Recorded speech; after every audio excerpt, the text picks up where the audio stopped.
Nityanandam, bonjour.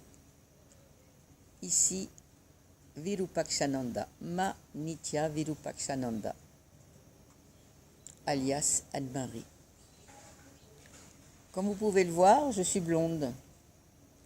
Et cela provient du fait que le matin, après le yoga, on course s'enduire de curcuma, le visage, le corps, et on fonce sous le jet d'eau qui provient d'un énorme lingam.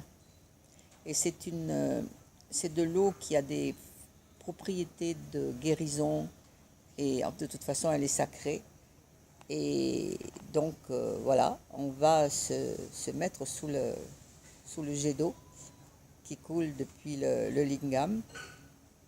Et on peut le savoir toute la journée que j'ai fait ce qu'il fallait le matin parce que je reste blonde. Ce matin, je me suis même étalée parce que il a beaucoup plu et donc je ne voyais pas où se trouvait le tapis en caoutchouc qui nous permet d'arriver sans encombre. Mais c'était drôlement bien ce matin parce que j'ai dû dormir un tout petit peu plus.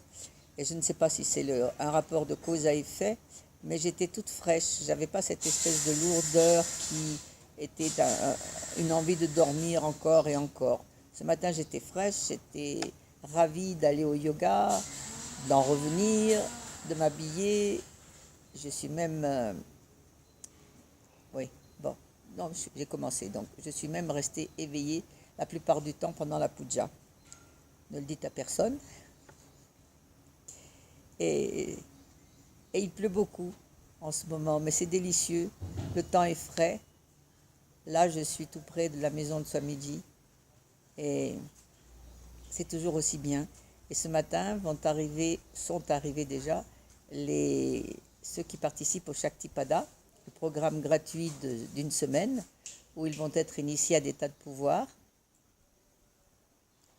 Et il y a 3 Françaises. Je sais, puis j'ai rencontré des gens déjà que je connaissais et c'est un grand plaisir de retrouver tout ce monde.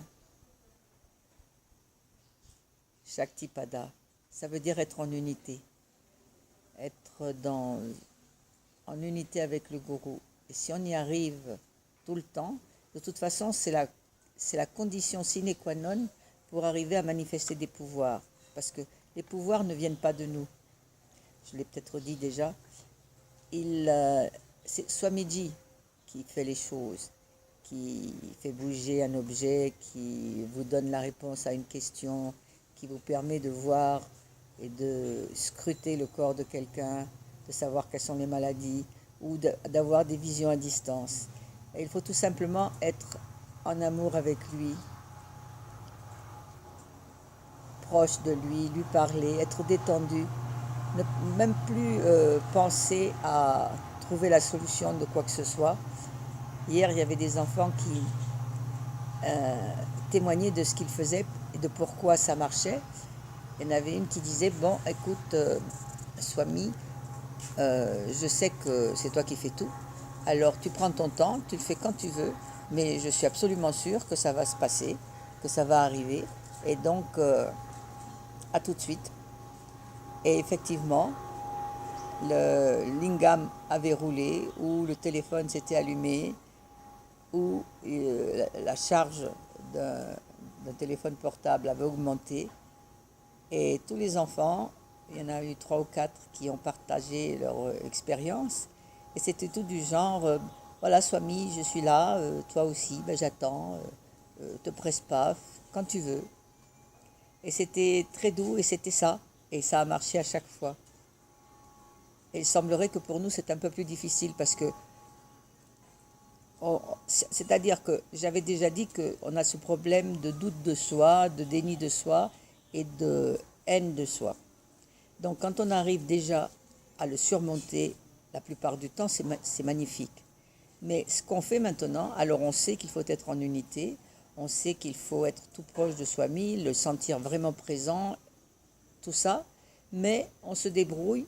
Maintenant qu'on sait que c'est lui qui le fait, on se dit, oh là là, mais si ça ne marche pas, c'est parce que je suis encore trop chargée, j'empêche la chose de se faire, ça vient de moi, nanana.